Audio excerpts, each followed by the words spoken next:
It looks like we are live enough. Um, I'll just wait for the other video to start and such. The video demonstrate that it's working and such. Video to start. There we go. Okay. Yeah, I didn't really want to do Huygens, but you know, the last video. I mean, you know, the 10 dislikes or whatever it was the last time I looked. You know, from people who don't want to, you know, make a counter argument. And, you know, I've made a few double slit videos. And so I'll make an, you know, if the appropriate response is, okay, I'll do it some more. Okay, I'll show physics professors and I'll show you exactly what they say. And then, you know, how it doesn't make any sense. And then you can tell me how I'm wrong. But I mean, I just, you know, can't argue with their own interpretations, their own statements. So now the argument is apparently that you can derive the correct waveform if you use a different math than the math that they use. Well, that's okay, you can say that, but I don't even know if that's true, because all I've seen when they derive Huygens is they eliminate all the little wavelets in the middle. So the whole idea of having this infinite thing is, in an infinite circumstance, you could never eliminate the, you know, the one and the last. So the first and the last wavelet can't be eliminated because obviously it's an infinite regression. But all the ones in the middle can be eliminated because the angle theta is so tiny between them that they abolish each other. They're of no consequence. They're like as if the same photon. So the two little wavelets that are really tiny and right next to each other don't create any diverging wave, and therefore, I mean, diverging phase change. So there's a zero phase change, so they can't make a contribution to the output. And so then you're left with the two end photons, you know, decided by the width of the slit, conveniently, and that's how they do the single slit math.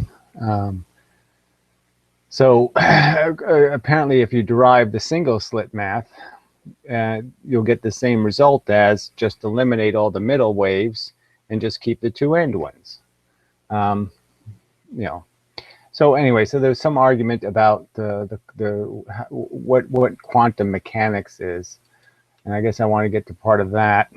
I mean, this gets into the whole, you know, because Huygens was into this whole refraction stuff too, and you know, the whole, you know, the Newton's preference for particles, you know, light to be a particle, and frankly, the rational preference, in my opinion, because it doesn't even make sense as a wave. A wave implies an ether, and then you have to explain how the ether, how it doesn't spread in the ether, how you have a wave that doesn't spread under normal circumstances and apparently only spreads when it encounters an object and then interferes with itself, because it doesn't do it. If I drop a rock in a pool of water, there's no interference pattern. It's a fact. Okay, and in the single slit there is. So it's just kind of silly to say, you know, to have this argument. You know,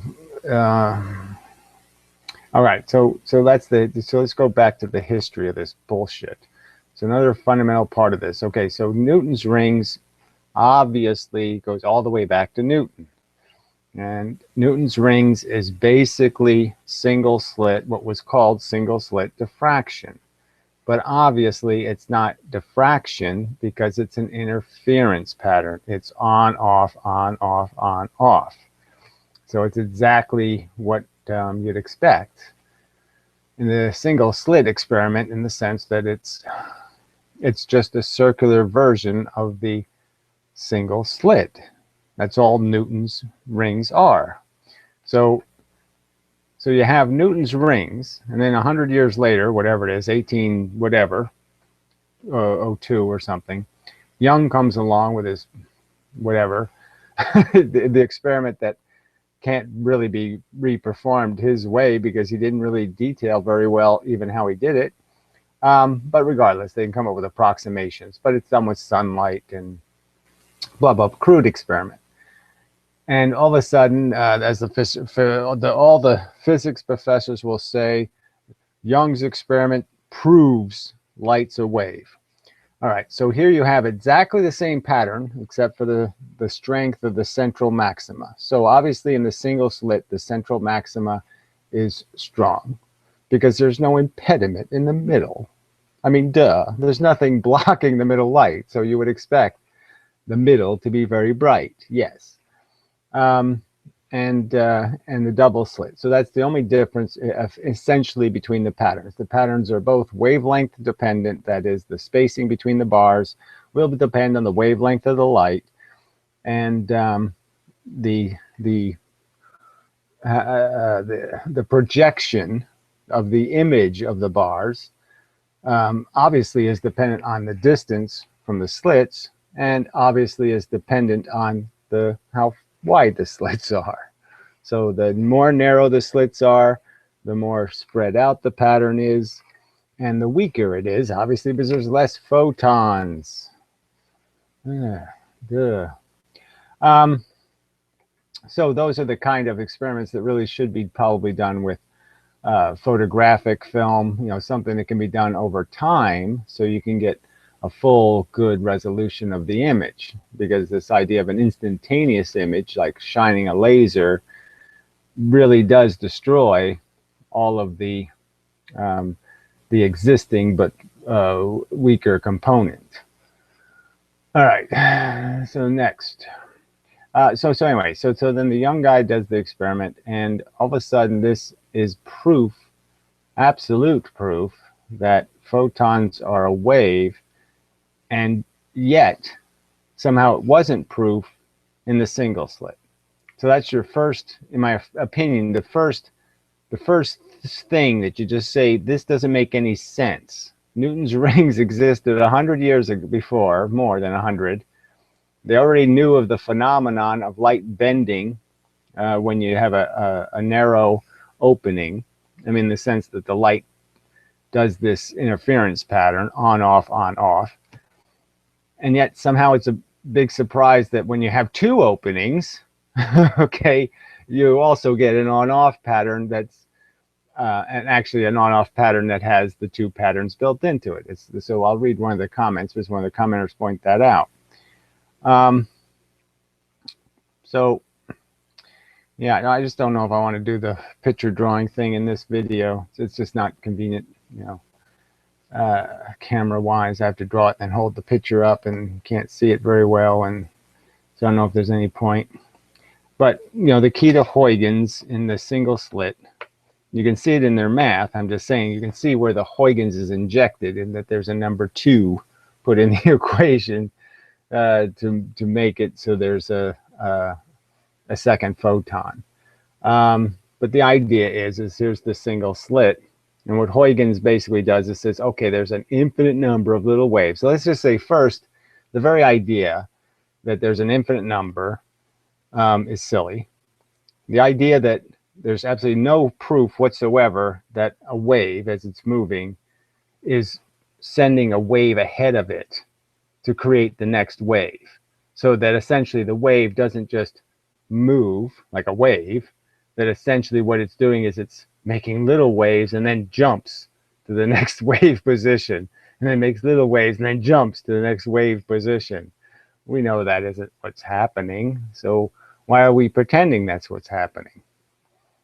It's not what's happening. There's no physical evidence that anything like that is happening. So anyway, the idea is that there's an infinite number of these little tiny waves, and that this somehow is the truth or has something to do with physics or reality, when it's just crap. But anyway, so it's crap on just the surface. There's no evidence that there's any, that because a wave goes through an opening or a wave is in a pond of water, that it's creating a bunch of little waves ahead of it that are apparently capable of going faster than the wave itself.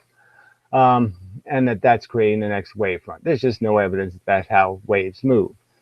And there's all kinds of evidence, slow motion photography, whatever you want to call it, but that's not how it happens. Okay, the wave does actually move. It doesn't jump through a Huygens mechanism. Anyway, so in the single slit, what Huygens is saying basically is, okay, there's an infinite number of little waves in here. And the point is they're all so close to each other, all in here, that they annihilate each other in terms of these are all irrelevant. And the only ones they keep are this one and this one over here. So they just turned one wave, one photon comes in, and two photons come out. So they're just creating two new waves, two new sources from one source. So one photon goes in, two photons leave, okay, and that's Huygens. That's what it does in the single slit for the math. The math wouldn't work if they didn't create a second source. So it gives them the second source. My argument is if you do that in the two slit experiment, quite obviously, if you Huygens them individually, you'll end up with math for 4 openings, 4 slits, because the math is based on 1 and 1, 2 photons being created by 1 photon coming in. So there's two openings, 1 photon comes in, 2 photons go out. That's what the math is doing. Now, if they Huygens this, okay, there's no way they can do just the 2 interference patterns. They're going to get 4 interference patterns. So that's what I call bogus. But the argument is too, is that their math, as I've shown in videos, okay, their math doesn't describe the actual experiment. So the actual experiment does have 2 patterns. Okay, so, but it's not, the pattern isn't consistent with the pattern you'd get if you had 4 openings. It's nowhere near the pattern you get with 4 openings. So it's obviously some other pattern. So you could argue that because their math is inaccurate anyway, they should get rid of it. And they probably should only do these derivations. But essentially, again, I'm saying that if you do that, so you do 2 separate single slit derivations, and then just account for this distance between them, the single impediment. So then you do a third, you derivate these 2, and then you derivate the combination of these 2. But I don't know if that's going to get you the right. He claims it works, so I'm saying I don't know. I haven't seen somebody to do it that way, so how can I know if that works? But obviously, the real pattern is 2 patterns. There's a pattern, and then there's bars inside the pattern. All right. But again, on its face, I'm just saying on its face, you have Newton's rings, which are the single slit experiment, just round. And then it was supposed to have been some sort of brilliant new observation that Newton's rings essentially happens with 2 apertures also. Now, that wouldn't be a huge surprise to anybody who knew what Newton's rings were, right? So if Young was aware of Newton's rings, why would Young think he had discovered something? It's not much of a discovery, right? I mean, the fact that you make slits instead of having a round opening just means that instead of the pattern going in 4 directions or 2 directions, well, 4 directions, it'll only go in the 1 direction because you've sort of forced there's no interference happening up and down because you've lengthened the opening. So you've gotten rid of the top part of the ring and the bottom part of the ring, and you're just keeping the side parts of the ring. But it's just Newton's rings. It's not doing anything else but Newton's rings. So why wasn't Newton's rings at the time of Newton's rings decisive proof that light is a wave? Okay. Let's see, what else do I need to say? Yeah, there's just so much to get into with this stuff because, these, like I say, I could play the videos, but I just don't, maybe I'll put a string of them together or take a bunch of clips out of them. I mean, I've already done that to some extent. I mean, I played the Walter Lewin clip where he's reading the commentary on Huygens, you know, where the other physicist says, the guy who writes textbooks says, look, we shouldn't be using this thing because it's getting the right answer for the wrong reason. Huygens has no theoretical foundation. It doesn't have any justification as a theory or a principle. And I don't know whether he points out the whole infinite dilemma, but it's just kind of silly for a physicist to talk about an infinite number of anything inside of something, you know, inside a container.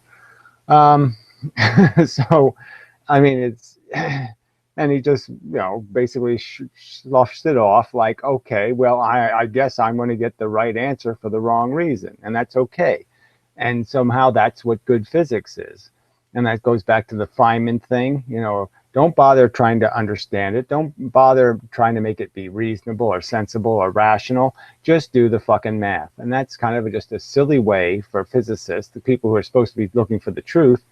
I mean, that's like me saying God must be God because people who believe in God commit less crime. So it obviously works, right? God is proven, okay, because people who believe in God are less likely to be homicidal maniacs or some kind of bullshit. So that's proof of God. And so we all should accept the existence of God because it's been proven, because God works, because God makes people into nicer people.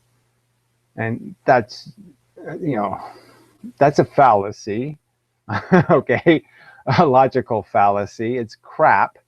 And it certainly isn't the kind of crap that you expect from physicists. And especially now with these, like I said, 10 down ratings for a video, making my argument and not getting a counter argument. No one's shown me the video demonstrating how I'm wrong. You all just sound like Borg. It's like we're the Borg. You're doing anti-Borg. We're opposed to you. You're anti-Borg. You're not doing science. You don't have any. You don't give a shit about the truth.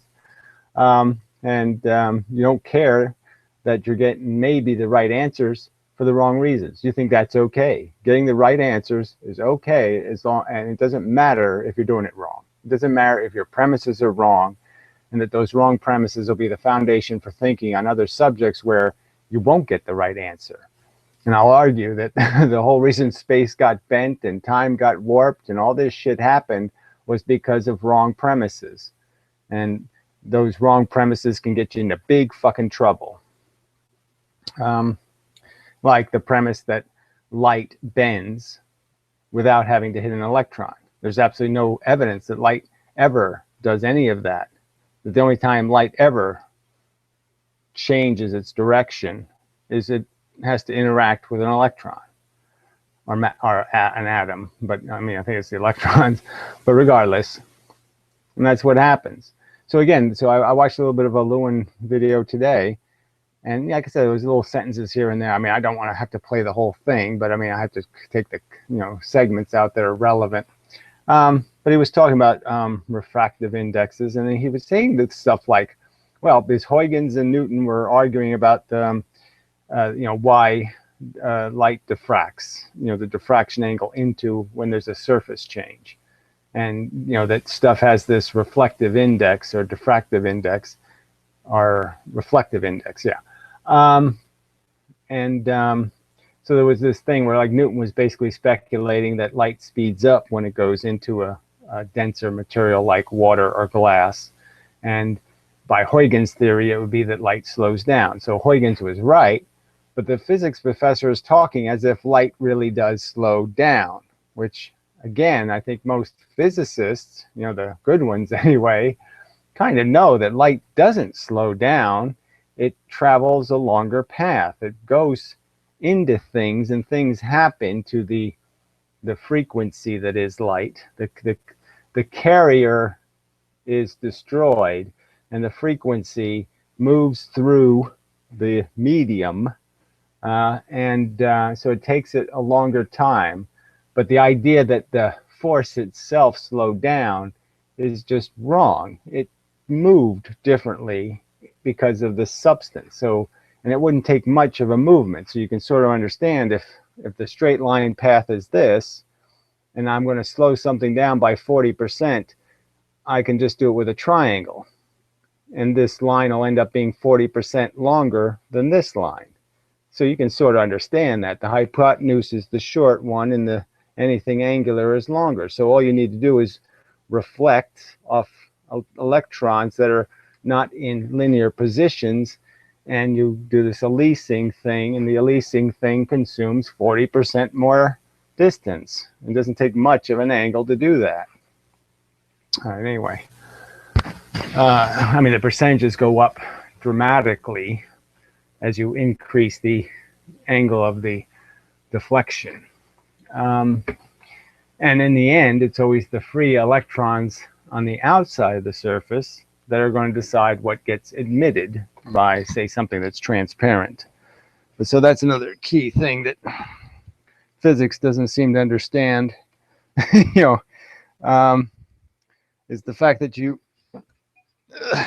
that electrons don't really evacuate from any space unless they have a place to go. And they always have a place to go. There's always a place that has less charge density. So if an electron is, if you could actually stop one and actually just say stop, okay, complete absolute zero movement,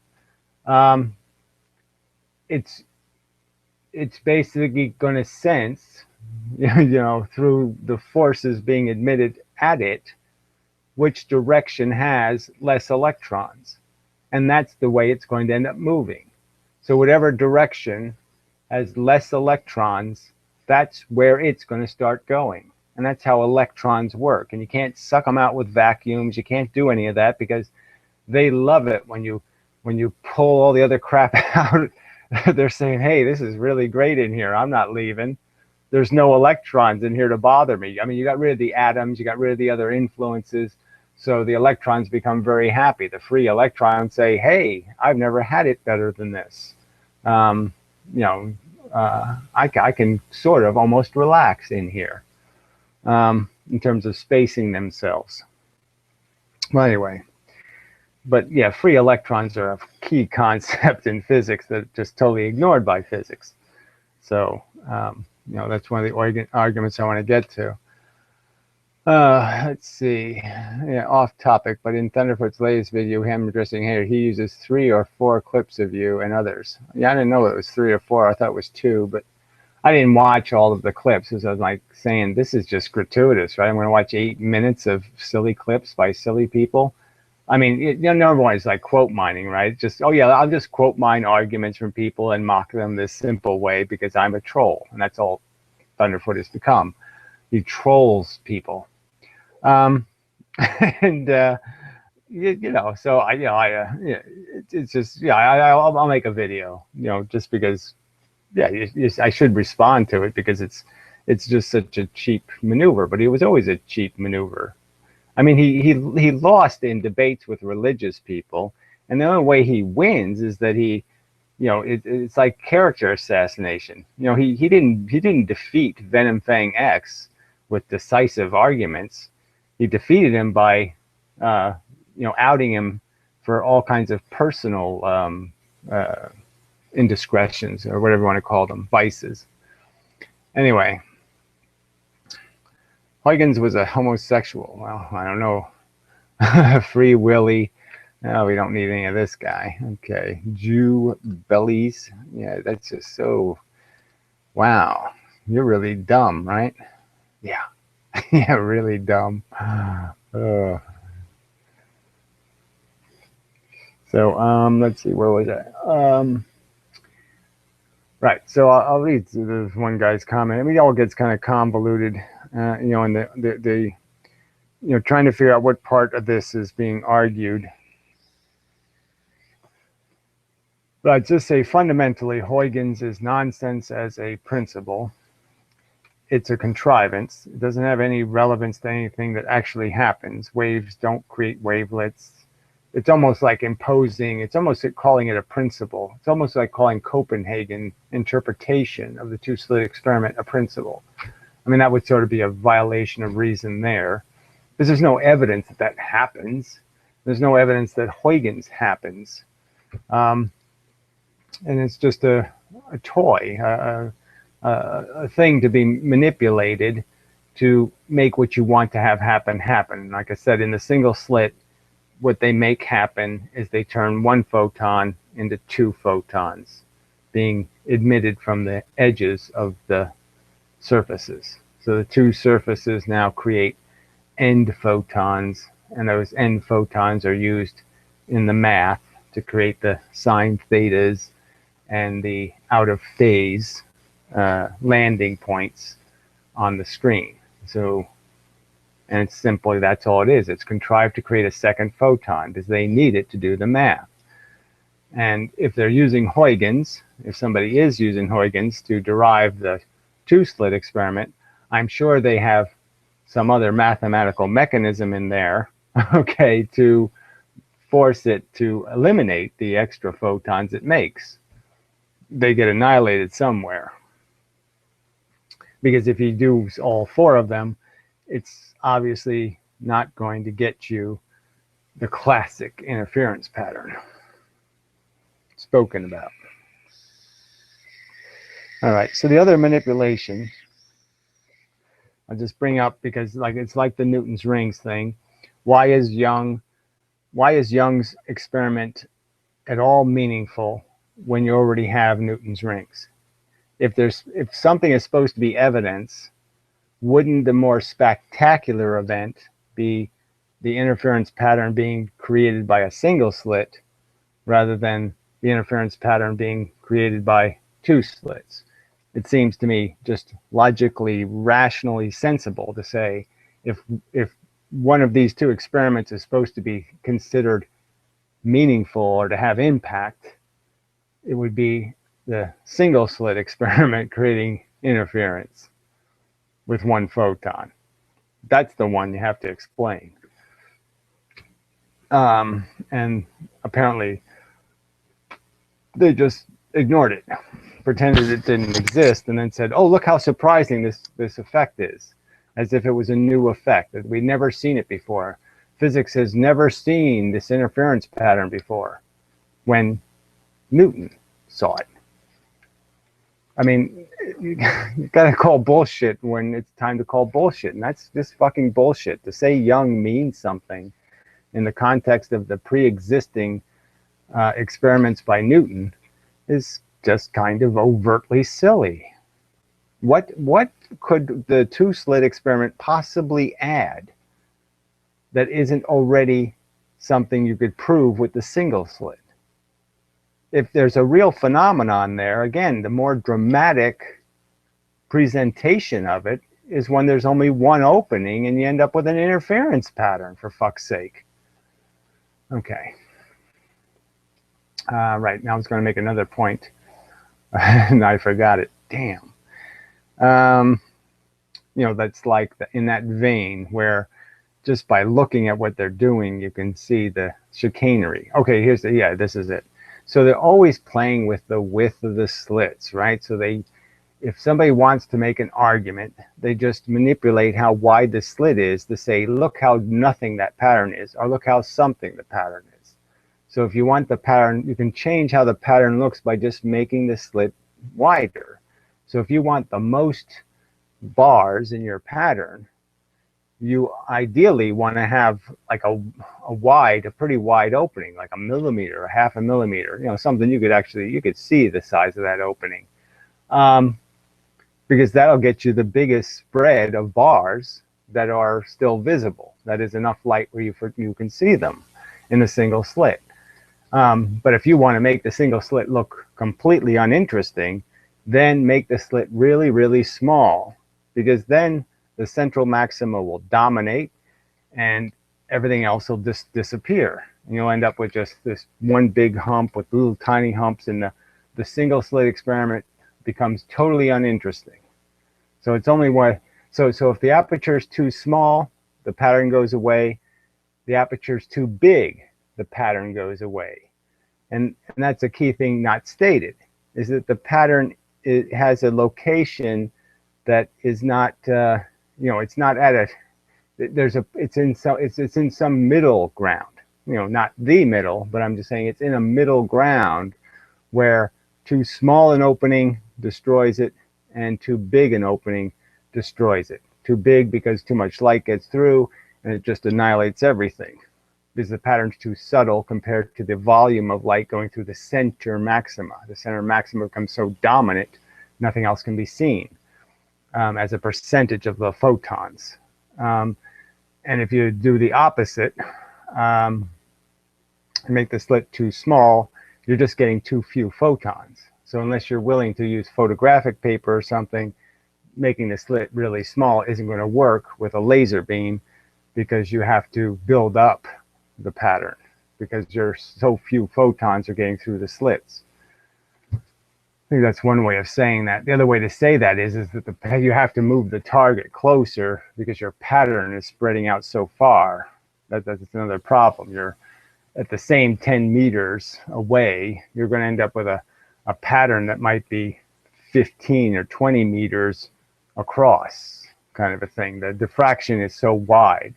So you have to have some way of narrowing that pattern to see it. So you'd have to bring the target twice as close or something. But these are the manipulations. I'm just saying, so it's clearly lots of room to manipulate what is visually seen, and then describing that as the function of the thing. And these are all just distortions used for purposes to manipulate people's perception of what the reality is. But the reality is both the single slit can create a very rich pattern, with the only liability that, yes, the central maxima will be much brighter, but that's the only liability. Otherwise, it's the same pattern. All right. Yeah, close enough. Can't stay up later. Yeah, okay, whatever. So some guy telling me he can't stay up. Okay, good. Sorry, don't. I don't blame you. I can't stay up either. But this is timing. This is I don't really, being completely free in terms of my time is a little difficult during the day. All right, so this guy said, mindless marbles. If applied, okay, so I said if applied in the two-slit experiment, it would become the four-slit experiment, not a correct prediction. All right, so he says, for the simplified version of the double slit that's always presented, okay, so that's right there, we got a problem, right? Because these are physicists. So I'm just saying, I'm talking about physics lectures, okay? I'm talking about Feynman, Walter Lewin, I can't remember this guy's name at Yale. These are real big money physicists. So I'm just saying, if they're presenting some fake version, okay, that's kind of bogus, isn't it? If they're teaching physics with some version that's simplified that they aren't claiming it's simplified. Anyway, people draw the old on-off pattern, but that's not actually right. The real pattern has envelope humps with more humps inside of them. Yes, that's the real pattern in the double slit, and that's what I've pointed out. And what I've also pointed out is I haven't seen somebody derive the math for that. So I'm not saying they can't create a mathematical formula that can produce that result, but I just haven't seen it to analyze how they're doing it, because maybe they're using another gimmick. I mean, it's a simple enough pattern where it doesn't take much of a mathematical trick to create on and off, right? I mean, you just do like a 1/2 thingy, recycled by a half second, right? So you just do a half a time interval and a half cycle, and you can create this on-off thing, right? So it's a simple, like you can create on-off with just two fractions in an equation. So I'm just saying it's pretty easy to make these kind of manipulations in equations, and that's what I'm saying you have to sort of be aware of.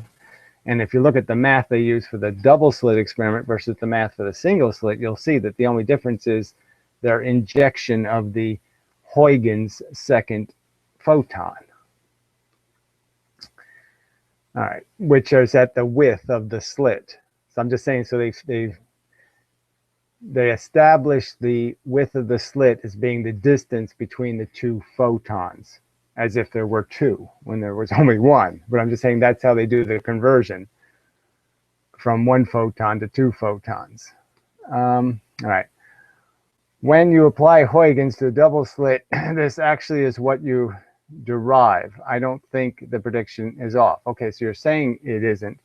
You're saying it's what you actually derive. So I'm just saying I haven't seen that. So you want to give me a link or something to demonstrate that, fine, but I haven't seen that. Also, I wanted to say that there is an equation, c squared. Well, see, as soon as it gets into the c thing, right?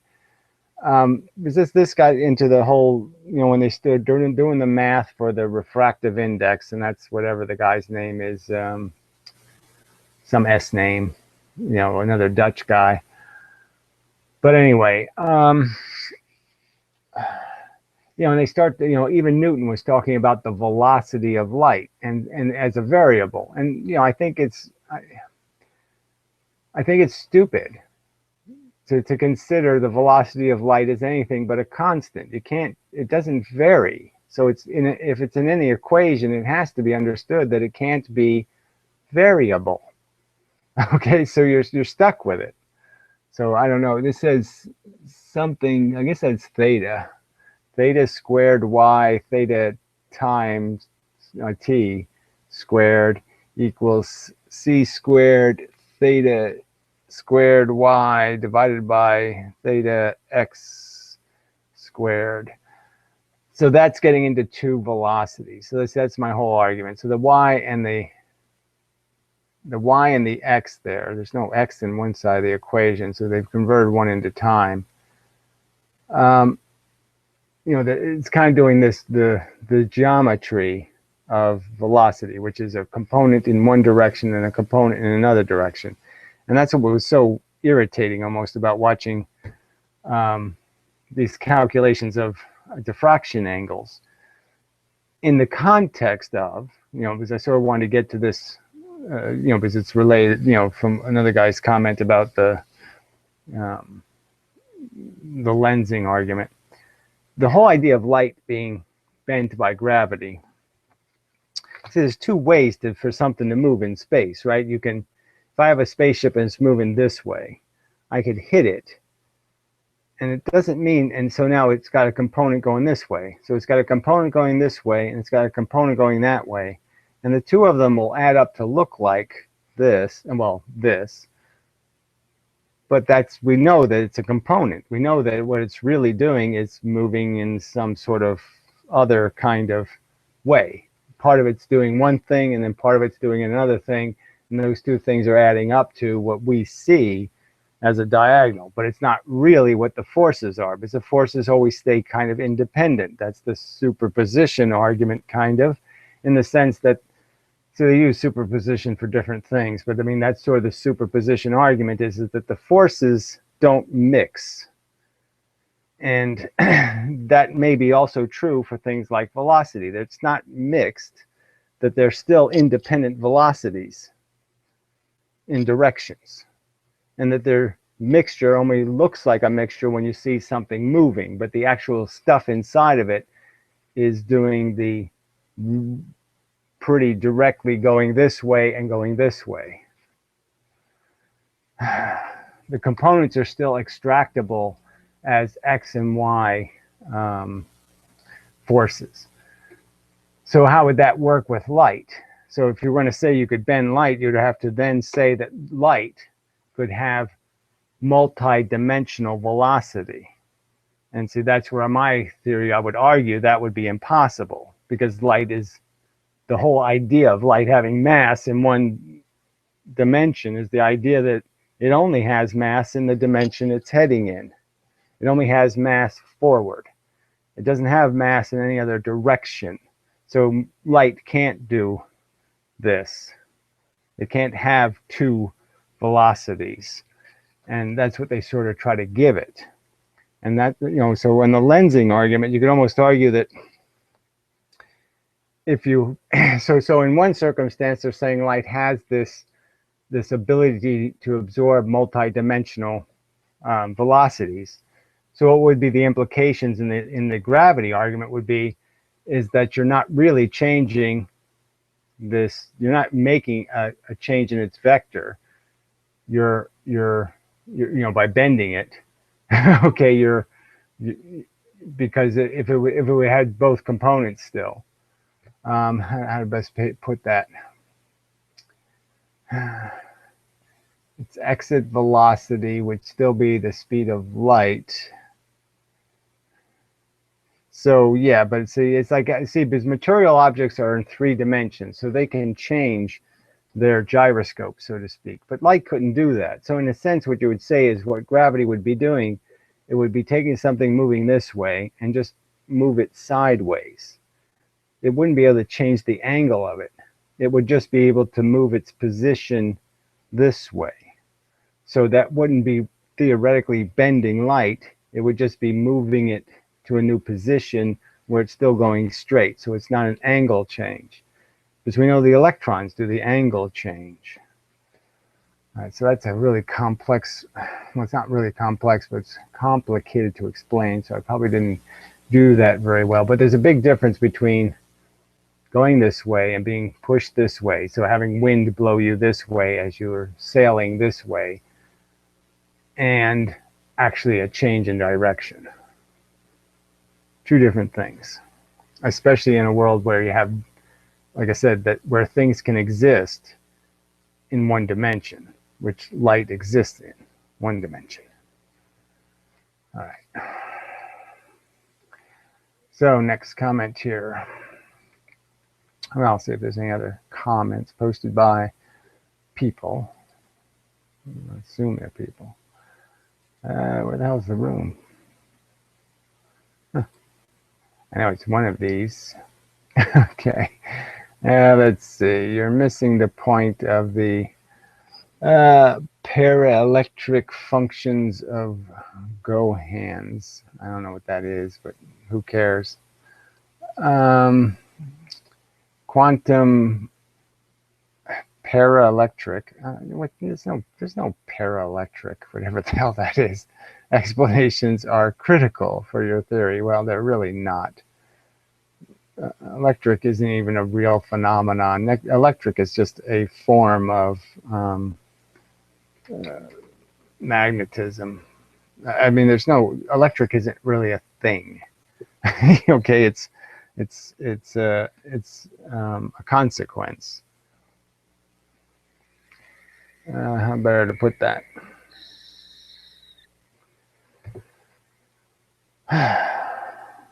It's almost like the difference between light and a laser beam. So it's like, it's the same thing. And it's like magnetism is like light, and electricity is like the laser beam of light. The laser beam of magnetism, sorry. It's just the force being confined to a conductor. Mostly. Anyway, all right, I'll move on. Oh, here he says something else. No. You're missing the point. Well, fuck you. Your theory has huge gaps. No, it doesn't, in quantitative data. Well, we'll explain that in its magnetism explanation. Well, it doesn't.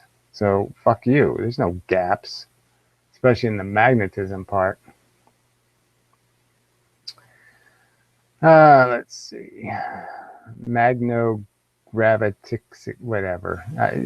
Look, I don't know what religion are you arguing for, because you're not even using words that have anything to do with physics. So whatever your pseudoscience is, you'd have to first out yourself as a whatever you are, an electric universe guy or a Tesla guy or Bertram Russell guy or whatever the fuck it is, whatever the wacky dinosaur that you're pretending to ride.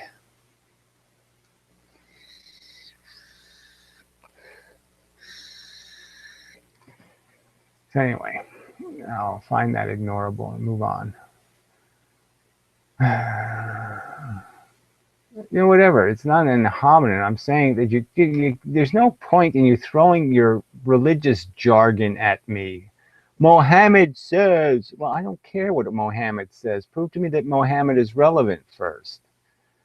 You know, using special little whatever jihad words, you know, your special little language, it doesn't mean anything to rational people. You can't just make up words. I can make up words. You know, I can just say, you know, the Tinkerbellitons. I mean, I could say Tinkerbellitons, and oh yeah, maybe me and my club of people who believe in Tinkerbellitons, you know what that means. But I'm rational enough to know if I went on the street and started telling people, "Don't you see the Tinkerbellitons? Don't you get it? They're fundamental." That yeah, I would just look like a fucking kook. So sorry, uh, but you know, crazy person heal thyself.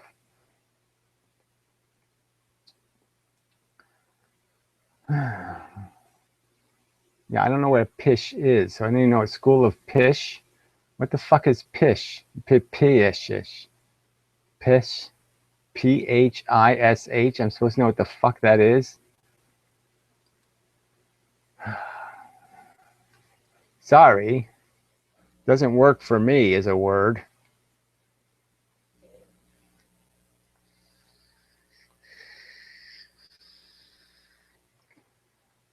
Anyway. Waste of time, distraction, I believe. All right, back to the comments. So I think I finished this. Let's see, what do you say here? Okay. Okay. Now there's more stuff here. Wavefronts have a structure. Okay. Huygens' concept proposes that the wavefront resolves or is constructed from pre-existing. Wait a minute. This is a different message, I think. Oh, okay. I hadn't finished the other guy yet. All right. So C, blah, blah, blah. It actually describes pure waves using calculus. It'd be interesting to see whether simulations of the equation give the same results. Yeah, well, I'm just saying anything that's time variable is really messy. So I don't know what the t squared represents, but that's just going to, I think, fuck the game. But whatever. I don't do calculus, so I can't say for sure. So you'd have to point to a link of somebody doing the math for me to comment on the math. I propose that the Huygens concept is invalid in its mechanism.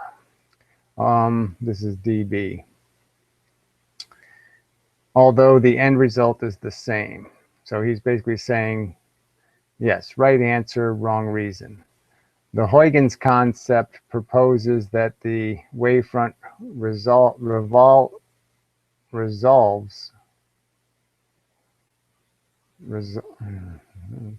or is constructed from pre-existing multi-point spherical wavefronts. Well, pre-existing would not be correct. So they're not constructed from pre-existing. They are constantly forming. Let's see how else to say that. Yeah, there's just no way. There's no good way to say that because it's every. I mean, the wave moves. So first you have to say, okay, can you create a wave that doesn't? So if you create a pure wave in the sense that you hit, say if you could hit water and there was no rebound. So all you got was the one wave. So no rebound waves to confuse things. So you have one wave front, just one solid wave front. Now the argument is in Huygens is that that wave front is constantly creating little waves ahead of it that are creating the next wave front. Like I said, I can't even describe it because it doesn't make any sense. I mean, Huygens is nonsense, so you can't make it make any sense because it's bullshit. Anyway, I propose that the wavefronts have a structure set by mutual separation of components. In this case, quanta. Well, I would argue that waves form in media because mediums have tension. So you can only create a wave in something that's tense, something that has rigidity or that has the ability to, there has to have there has to be a tightness between the molecules. You can't create a wave in sand, let's say. So there has to be an adhesion. There has to be adhesion to have a wave travel. And so it's completely a medium dependent function. You can't have a wave without a medium. So it's perfectly valid to, I mean, I hate the Ken guy, he's an idiot, but it's perfectly valid to say a wave in what? I mean, a magnetic field and an electric field. Okay, fields made of what? Okay, fields that don't have, that even when nothing exists in them, they somehow are present, apparently. I mean, it just doesn't mean anything. How can the field, if you're going to give the field structure that can be distorted, that's just like bent space again. So you're just saying that it's the bent electric field and the bent, you're creating a medium. You're creating ether, for fuck's sake. All right, anyway. I propose the wavefront set of a structure set by mutual separation of components, most likely by repulsion considering the increased radial speed. Well, again, it can't be. Obviously, it's adhesion. It's not, an obnoxious force, but it really doesn't matter. The point is the whole thing is under pressure, and it's the pressure that creates tension, and it's the tension that makes everything communicate with everything else. Everything is force. It's the tension between magnets. I vibrate one magnet, it vibrates the other magnets. This tension between these magnets right here, this tension that doesn't allow this magnet to get close to this other magnet. This tension is creating this. That's what creates the wave, is the tension. It's communicated through the tension. The things themselves can move very little. A little tiny movement here, and it'll be transmitted. A little tiny movement here, a little tiny movement, and it's moving through the tension of the field strength between them, the magnetic bond. And yeah, it can be repulsive, but it can only be repulsive in the context of an overall system that's attractive. So it's like it has to first create the external pressure to create an internal repulsion to combat it. But the point is both of those would be tension, and that's what you need. All right, anyway. Most likely repulsion consider the increased radial speed. So I don't know what you mean by, radial spread. I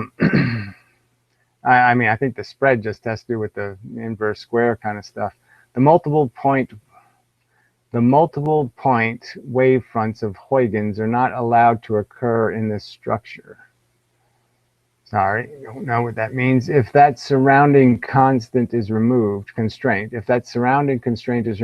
single point of a wavefront is released to commence its own radial or spherical spread, which is itself constrained by the same structure.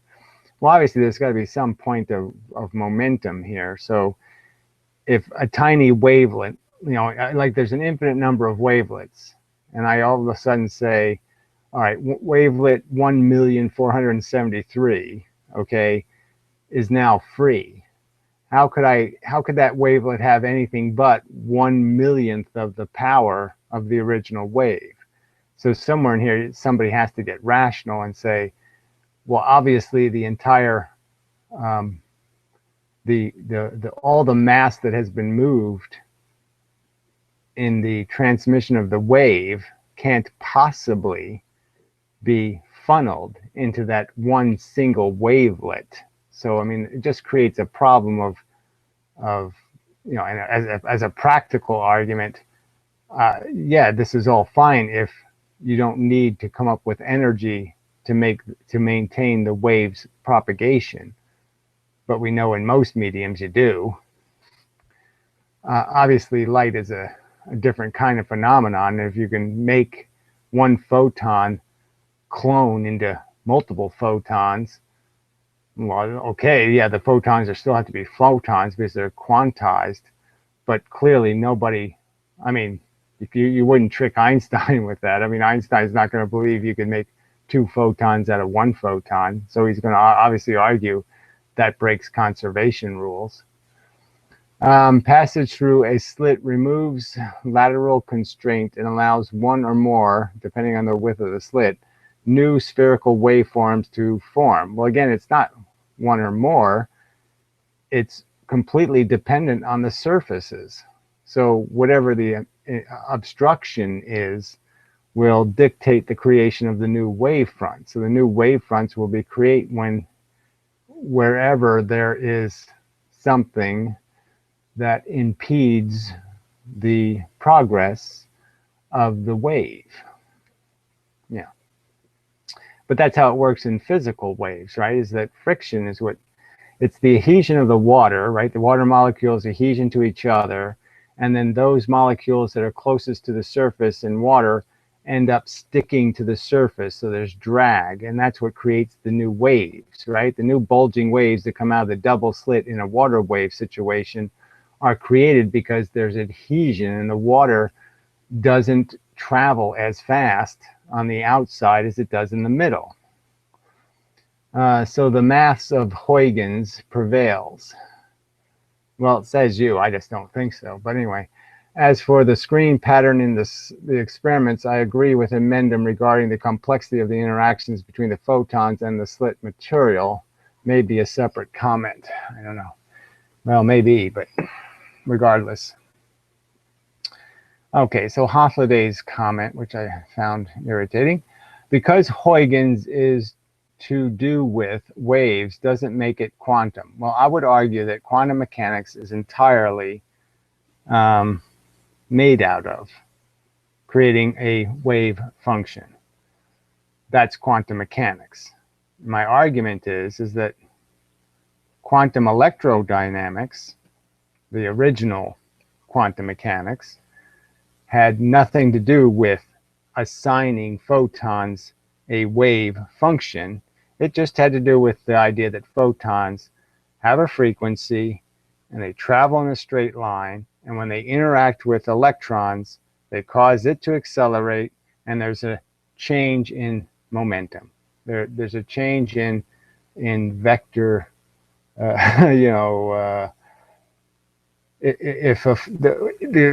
the movement of the electron and the release of the photon will be at different vectors than what went in to the experiment. So the only thing, the same amount of energy comes out, it's just that it changes in the sense that the photon changes the direction of the electron, and the electron changes the direction of the photon.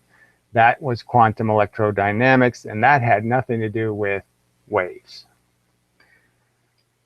All right, anyway.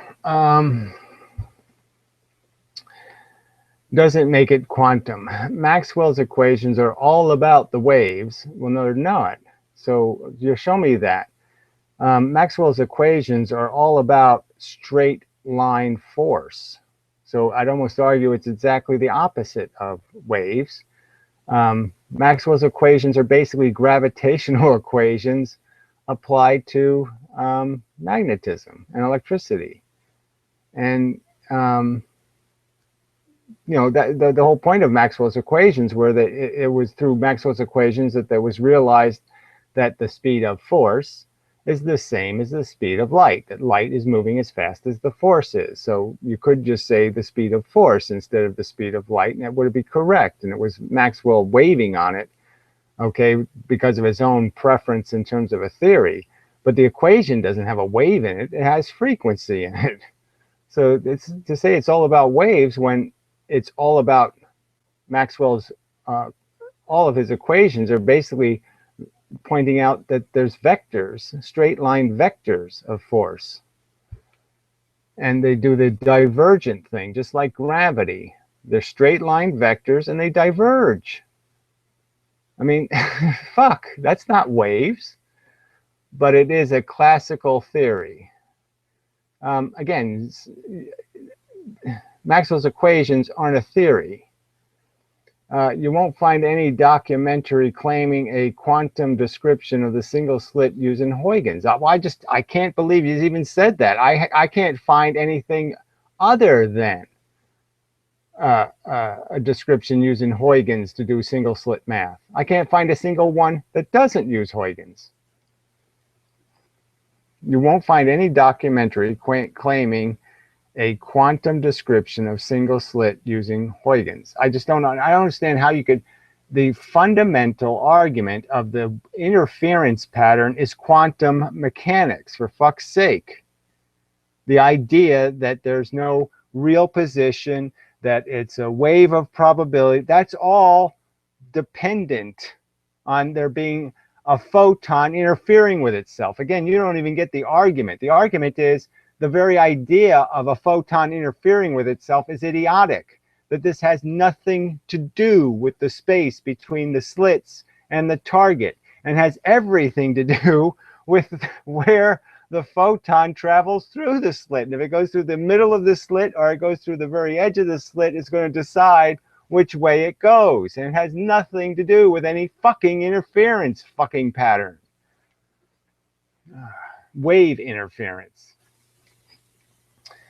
All right, it is, okay, so I do it's the same pattern. Then the guy posts the Wikipedia, I believe it's Wikipedia, description of the Huygens principle, which is, yeah, it's Wikipedia, Huygens for now. So maybe they rewrote it for this purpose, but I'm just saying the classic Huygens.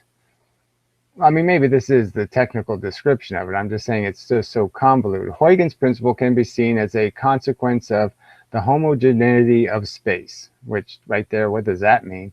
The space is uniform in all locations. Well, great. The empty bag is empty in all locations.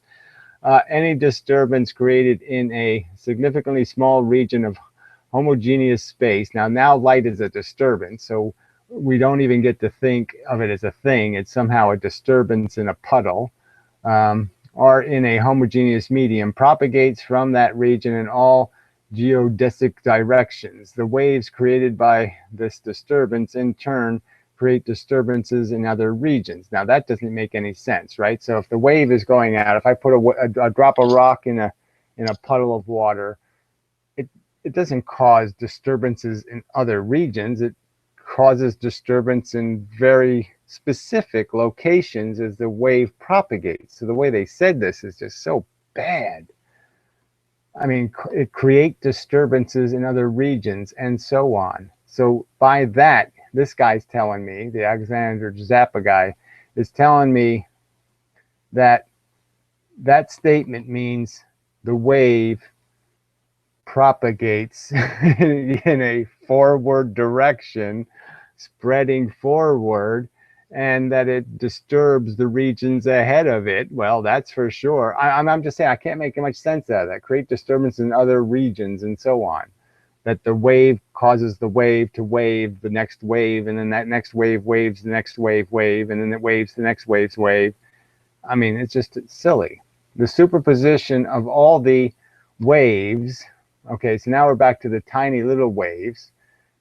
But we know they make just the next wave front. They don't make new waves that go forever. They make new waves that create a wave front, and that new wave front Huygens is. All right, the superposition of all the waves result in the observed pattern of wave propagation. So again, it just really doesn't make any sense. If you're going to argue that, say if the rings are coming off of it going this way. So there's a little ring here, and the next wave, the next wave, the next wave. This is almost arguing that Huygens is here at the very start. So the first little wave when I make, there's an infinite number of little Huygens waves, and they just keep going out. And that they Huygens at the same wavelength as the original wave. That doesn't make any sense. So, I mean, none of this makes any sense. So what it's really, though, what I think it's really saying is that it's a point source. So it's back to the slit thing, or it's back to a puddle. I throw a rock in a puddle, and let's pretend there's no, like again, no rebound waves because of the water. So you just have the one wave front. And I put an obstruction. the point is now when the wave hits the obstruction, is that the little Huygensy things allow it to create two new waves on either side of the thing, because the mini waves will be free to become independent waves, because now they're separated from their original wave front, sort of. All right, anyway. All right, so I don't know. So I don't know if this is even worth reading. It's so incomprehensibly stupid. All right, other regions. So, I mean, look, the waves created by this disturbance in turn create disturbances in other regions, and so on. I mean, that just doesn't make any sense at all. Homogeneity of space. So again, what is this even implying? The nothing is evenly nothing, but it can be disturbed. So I can disturb the nothing. I hate you. And then nothing gets disturbed. What is it? Just doesn't mean anything. This is just such fucking religion. Is fundamental to quantum field theory. Well, so whatever that is. Again, so first, they haven't even got this thing called a bag, of quantum mechanics. There's no box you could buy, and you open the box of quantum mechanics and there's this nice ordered packaging that you pull out things and it makes sense. There's nothing like that. And quantum field theory, there's no such thing. There's no package called quantum field theory. No. Where the wave function of any object propagates along all available unobstructed paths. Again, so obviously, well, we already know that, right? So who would think waves just stop for no reason? I mean, where the wave function of any object, whatever an object is, so how do you make any sense out of this? The wave function of the object, so the thing traveling at a frequency, okay. I don't know. Propagates along all available unobstructed paths. Yes, the wave moves forward because it has velocity. There's a velocity, and the mass that has been created has the same velocity, so it just keeps moving because it has the same velocity. There's a bulge, and the whole bulge has velocity. I mean, it's not much different than me cutting my hand off and throwing it. It's, it's got velocity now. There's more hand flying that way. As you could call it a wave of hand moving across the medium. It's a bulge of hand because that whole bulge has velocity. And waves move because it's a mass that moves. It's a mass that has velocity. There's actual atoms that have velocity. They move across the surface of the water. Anyway, when integrated along all possible paths, okay, here we go, with all possible paths. So again, that gets you into trouble because we know there isn't all possible paths. We know that they can only move perpendicular to that wave front. With a phase factor, I mean, if they did something different, you couldn't even do the single slit math with Huygens. With a phase factor proportional to the action. So what does that even mean? A phase factor proportional to the action. The wave has to be in one phase until you break it and slow it down somehow. And right, water waves do that. Water waves are slowed down by the tension with the surfaces, and that's how their phase gets broken. But light isn't going to do that. Light doesn't have friction. The interference of the wave functions correctly predicts observable phenomena, says you. Well, says them. So let me just say that again. The interference of the wave functions correctly predicts observable phenomena. I mean, I don't know who wrote this, but they really are so full of shit. I mean, that's just an assertion with no evidence. And it doesn't even explain anything. The interference of the wave functions. Oh, again, the out of phase waves So the flat waves go in, somehow they turn into bulged waves, even though there's no friction with light. So even though light doesn't have friction with surfaces, somehow it comes out in a bulged wave. It came in flat, comes out bulged. Every point on the wavefront acts as a source of secondary wavelets that spread out in the light cone. Okay, so again, so now it's been coned. So we coned the light because somehow the light had friction with the surfaces it went through. That's what you're supposed to believe. With the same speed as the wave. So anyway, so yeah, so you're just taking something flat, okay, where the lines would all be straight, and you're bending it. So now all the lines are radial.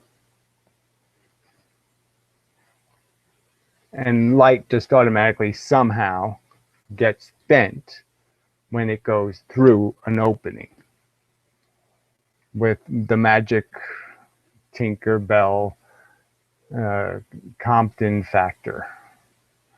Anyway, every point on the wavefront acts as a source of secondary wavelets that spread out in a light cone with the same speed as the wave. The new wavefront is found by constructing the surface tangent to the secondary wavelets. They probably should say perpendicular, right? I mean, Hofstadter would solve this. So you can't say tangent. Yeah, that's it. That's not the right word. Tangent to the secondary wavelets. Yeah, well, I'm not going to be able to make anything out of that. I mean, the presumption that it's bulged for no reason, and then they're taking the tangents of the bulges to do where the photon goes. I don't know. I don't think that's how it works, but obviously gets into all that sine theta crap. Anyway, all right, so he says the wave propagates by reclusive method of adding up waves spawned from the wavefront due to homogeneity of space. Well, what it's also saying, though, is there's so many of these little waves that you can't tell that there's separation between them. So the little waves are so multiple, so many of them, that you don't see the dense spaces. You know, so all you have is this solid front, which is also a crock of shit. I guess Huth wants you to deal with that instead of Huygens. Well, again, I don't. The point is, me bringing up Huygens, is that Huygens is always used to do single slit diffraction math because it's the only way to make the second photon. All right, but I think it's the same idea really, though this one is attributed to premises accepted by QM. Well, again, whatever is accepted is their business, but I'm just saying that none of this doesn't really have anything to do with the point. The point is that Huygens is a contrived thing. It doesn't have there's no evidence that this is how waves move. There's certainly no evidence of it in any fluid wave. Obviously, there's no evidence of it in any kind of electromagnetic wave because none of those have any evidence of them existing in the first place. Those waves, we don't even have evidence that they exist, period, hard evidence. So how the fuck could we ever speculate on them creating Huygens waves in front of them in the non-medium? Or again, you people are basically all just ether theorists. So it is kind of funny that the silly Tesla kooks think your people are sucky because you have too many particles in your theory, and you're basically just admitting that no, we're totally good with this ether thing, and that the photon is just vibrating or perturbating an ether field of magnet and electric, even though a photon has never been seen to produce any EMF ever in the history of mankind unless it hits an electron and makes it do it. Because photons aren't electromagnetic. They're not fucking wavy things. Okay, they're, as Einstein described, ton kind of things. Damn. Just keep having to do this over and over.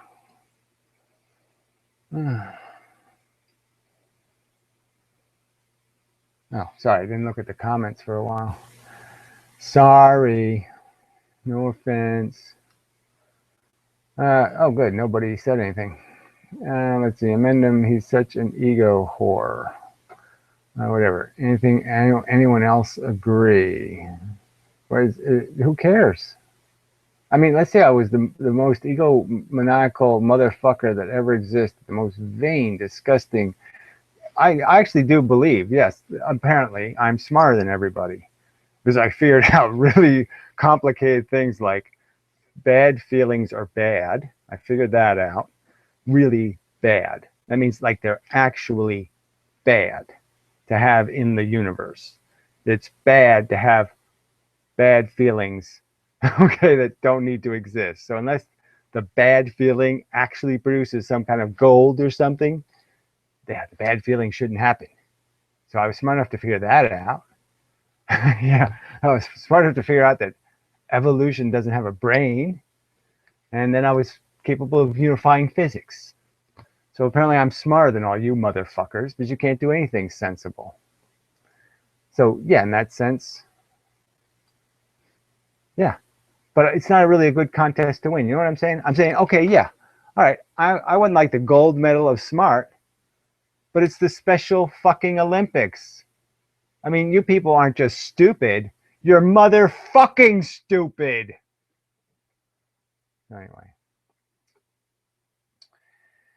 So, morbid atheist Yo. Well, that's not terribly helpful. Yeah, this is a little brief conversation between Forever Will Films. Hey, Morbid. And then he asked, how's it going? She didn't answer him yet, though. Maybe she did in a PM or something. Amendum whore. He's such an ego whore. Yes, whatever. Anyone else agree? Well, fuck you, Jacob. I mean, you're really off subject. I mean, really, you just can't get more like not on the subject. Well, I'll let you live a little longer to see if you have any hope at all of being a grown-up and trying to actually make an argument. But again, what's the difference? Let's say I was a convicted, and I served 10 years in jail for child molestation. What the fuck would that have to do with any of this? Does it have something to do with the fucking argument? Does it have something to do with whether Huygens is bullshit? No, it doesn't, jackass. I mean, I spent this, like, what, 97% of this video I have spent arguing this complex structural mechanics stuff. What in that has something to do with my fucking ego, you fucking cunt? I'm just so sick of these raggy, stupid, ignorant, motherfucking pussy insults from you little ragged pieces of shit that produce nothing. You can't, you don't even have the balls to man up and make a video explaining what you think the truth is so I can rip it a new asshole. Cunts. All right, what a fail in getting no one to agree, Jacob. Yeah, well, there's no one in the room barely, so I mean, asking this room, anybody agree? I mean, it's just not really a very productive thing to do. I mean, by those standards, I fail every time I communicate with the listeners because obviously there aren't many. But regardless, that's another separate subject. So what else? There was one other thing I wanted to get into. Oh, I think I did the comments, right? I think I got the most relevant ones. I mean, me and the Zapta guy went through a whole bunch of little back and forthies about what these sentences mean. And I've read it, right? You've heard some of it. You can go read it. The definition of what Huygens is so convoluted that, yeah, it's hard to make any sense out of it. I mean, I just still am stunned by that one line in there. Where I just can't follow it. I can't find anything of substance in there. Let's see. C. Huygens, so now he's telling me. C. Huygens principle secondary wavelets. All right, I know this secondary wavelet shit, so I don't see any point in this. This is the second time I write this. I had the text re-upping to quotes, but kind of lost them. I did question my interpretation. I stumbled. Oh, let's see. Upon a lot of videos that only show the secondary wavelets when a wave collides with matter. That's right. The choice. Well, see, look, in the first place, there's no relevance. I mean, I don't really want to argue with you. I don't know why you're being such an asshole, but I mean, whatever. There'd be no point. Huygens wouldn't have any relevance if we just talked about, well, there's empty space. I disturbed it. I made a wave, and the wave never hits anything. We have nothing to talk about, right? It can't possibly be meaningful because there's no physics happening. There's just Huygens happening. It doesn't mean anything. It's invisible. It's meaningless. So it's only meaningful until it hits something, and that's the whole point here. And when it hits something, what happens? And the argument is that when it hits something, it creates new waves. That's the whole fucking point. That's the single slit turns one photon into two photons by Huygensing. Whatever. I can keep saying that, and you're just going to keep saying, I don't get it. Whatever. All right, anyway. Let's see. The choice of representation on the part of the people may have misguided you to think that waves only do the second wavelets then. Well, again, you keep using words that just really piss me off. Misguided me? I'm sorry. These are physics professors, for fuck's sake. So it's not me being misguided. Why don't you just point your finger at them then? Why don't you play their video and quote from their own words and say how they're wrong, instead of sitting there telling me I'm wrong because I listened to what they said Huygens is. Anyway, I stumbled upon a lot of videos that only show the second wavelets when the wave collides with matter. This choice of representation on the part of people may have misguided you to think the waves only do the second wavelets then. No, it doesn't matter that they're doing it in fucking empty space, for fuck's sake. What the fuck does it matter that this wave is created by a bunch of little tiny waves around it to create this second wave? How could that possibly be relevant if it hits nothing ever? Oh, that's right. It couldn't possibly mean anything. Who cares? It can't mean anything. It can't mean anything how the wave moves. If my theory is correct that the wave moves because it has mass, and the mass has velocity, and the mass is just moving because the mass has velocity, okay? Well, or it's Huygensing. What's the difference if it never hits anything? The whole point is what happens by my mechanical theory that the wave is actual matter, and the actual matter has velocity and it's moving, okay? The moving mass is moving. Okay, an extra mass volume of atoms are actually have velocity and actually moving, versus this Huygens crap, okay, where the mass is somehow creating little baby waves that go out and then decide where the next wave front should be. The only way we could know the difference is it has to hit fucking something. The two theories can't be identified as different until it hits something. Fucker.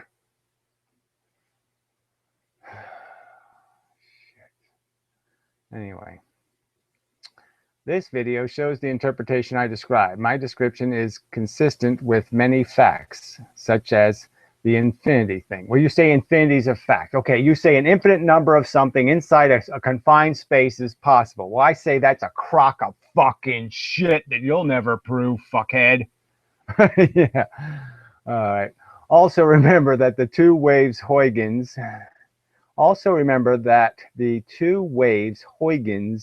was a shortcut to not calculate all the integral. Well, again, I'm saying that when they do calculate, they can't calculate it, because if you have an infinite space between these things, then there's no sine theta. So you can't have anything but parallel lines because the two lines are on top of each other. So you can't ever create any divergence. So you don't have any fucking goddamn phase change. For fuck's sake. Of the infinite amount of waves. Question mark. I don't know that. I didn't read. I don't see that as a question. You once knew this. I did. That they all canceled out. Yeah, exactly. They canceled out because they didn't have sufficient relevance. And so you only have to calculate using two waves. No, you conveniently are left with two waves somehow separated by the entire distance of the two objects. So isn't that convenient? All these shortcuts of the description I know I'm trying to show you. All these are shortcuts to the description I now am trying to show you. Well, whatever you say, there's a better way to do this. I'm saying show me. That's right, because I don't buy it. So I don't see any link here. So I guess it's in the spam folder, but I don't know. I don't see anything. They say wave propagates by constant wavelet production at the boundary, creating a new boundary. I am really certain of this. I'm not doubting that. So again, why the fuck do you keep pointing out like I don't understand that the new boundary is created? The point is what happens when it hits a surface? Fuck. An object. Damn. Anyway, it's just hopeless.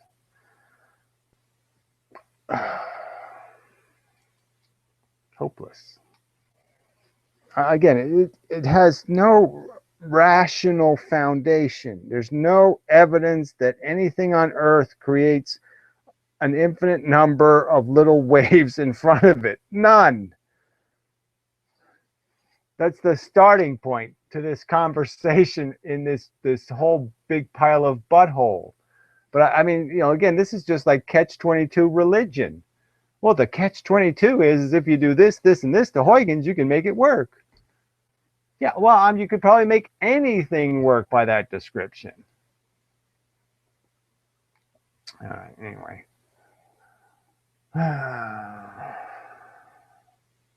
All right, so the last thing I wanted to comment on, I think, if I'm going to comment on something else. Well, some guy brought up Galaxies again, and that's another one. Just so, these people are just so irritating. They just don't get it. But Galaxies obviously, in my opinion, just like hugely obviously, can't have very massive centers. If they had very massive centers, galaxies couldn't function. They couldn't do what they're doing. And that's just the law of, that's like Newton's laws. These are really solid laws. You know, that you're, I guess I could draw the arrow as a velocity. Yeah. All right. So what gravity is saying, okay, is if you want to have, if you're going to stay in an orbit, the only way you can do it if you're close to the sun is you got to have a very high velocity. So a very long arrow to stay in this high gravity. Because if you don't have a long velocity arrow, you go right into the sun. Hey, it froze. And if you're far away, then you can have a much, much slower velocity arrow, little tiny arrow, and you're okay. All right. So you need a big ton of velocity close, and you don't need hardly any velocity far away. Now, obviously, a galaxy, okay, it's got all these little spiral arms, and you know they just reek. Okay, so this is a huge difference between a solar system. So let me draw the solar system real quick. Little plant here, little plant there, plant there, plant there, plant there, plant there. All right, so a solar system is this little sparsely, okay, 99.99999999999% of the mass of the solar system is here in the sun, and these are just tiny little specks of stuff. And I didn't even draw this very well because we know they're not balanced. There's usually more dots on one side than there is the other side. So there's, you know, at any one time, there's like 7 plants on one side and 3 plants on the other, that kind of thing. No, I'm not really in the picture here, am I, entirely? So a solar system can be very uneven. clearly a galaxy is completely balanced, but more clearly, these radial arms don't have anything near this huge velocity difference. I mean, the velocity difference between Mercury, an atom close to the sun, and an atom far away from the sun, the velocity difference is huge. And obviously, the stuff here and the stuff here don't have a huge velocity difference. They're pretty much almost moving the same speed in terms of the I mean, obviously, the further out you are, the faster you're going. So that's the irony, right? There's more velocity out here in the sense that they're going much more distance. This is only going a little tiny bit of distance. Well, that means, yeah. So this would be the slowest one, because yeah, this is going really slow by comparison to the outside. So it's completely the opposite of this. So it's completely the opposite of something that has a heavy mass in the center. I mean, theoretically, this should go around, this part of the galaxy should go around like 400 times for every time this one goes around once.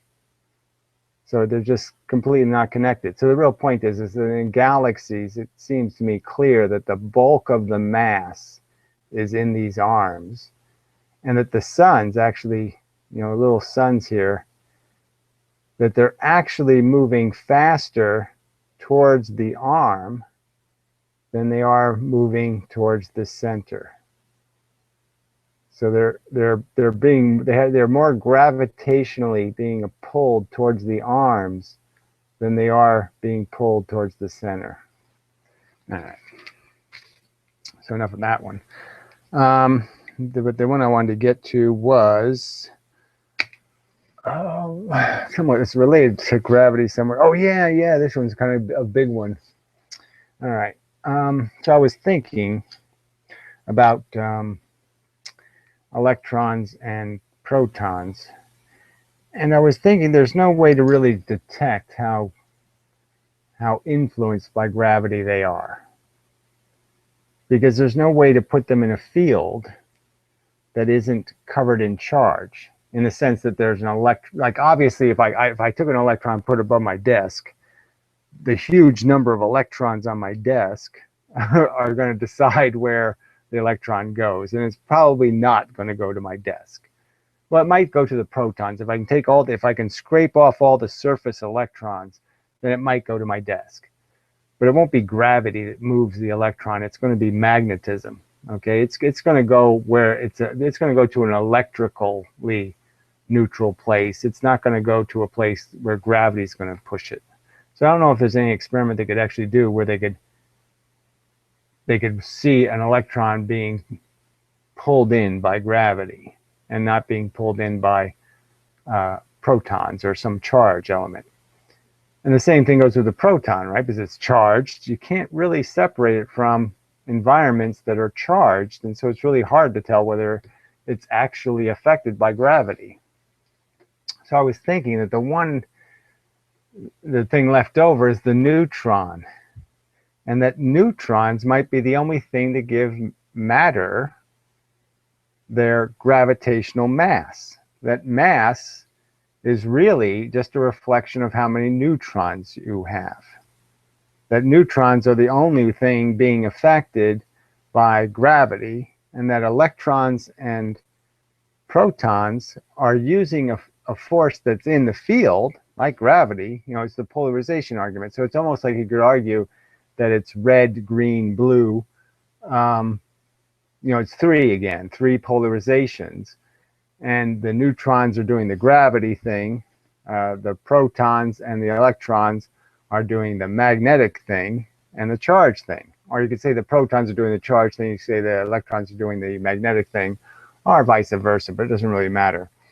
But anyway, I just was, so anyway, I'm going to explore that, because that it makes sense to say that these are the filters for the three polarizations, the three-dimensional polarizations, which is the real point of a lot of this stuff, is that you have three dimensions, forward, this way, and this way.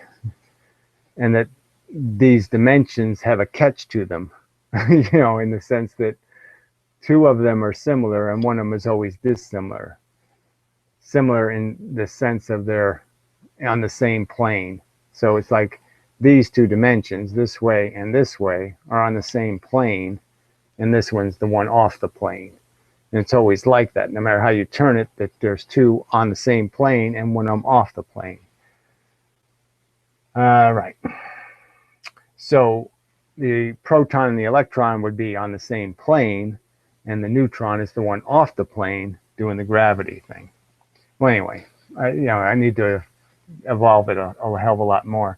But I was just thinking that maybe neutrons are the only thing giving things gravity, that something can't be affected by gravity if it doesn't have a neutron in it. And I don't know whether that's a theory I can prove or not. I mean, you have hydrogen isotopes, but again, they're so charged that how could you tell? Whether they're being moved by gravity or being moved by charge. So I'll have to look into that. But anyway, that's for another day. So I think I've done enough for tonight anyway. But yeah, I'll make a video. I'll do another double slit and single slit video and try to compile some stuff maybe.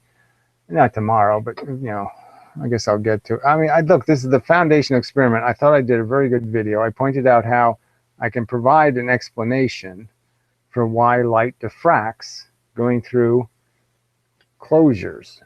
And it's a sensible explanation. The surface has electrons. Free electrons are on every surface. And they spread out as they go further away from the surface. There's less and less of them. And it just seems rational that they're going to line up because they don't like each other, so they always spread out and displace each other. They're what's the word for distributed?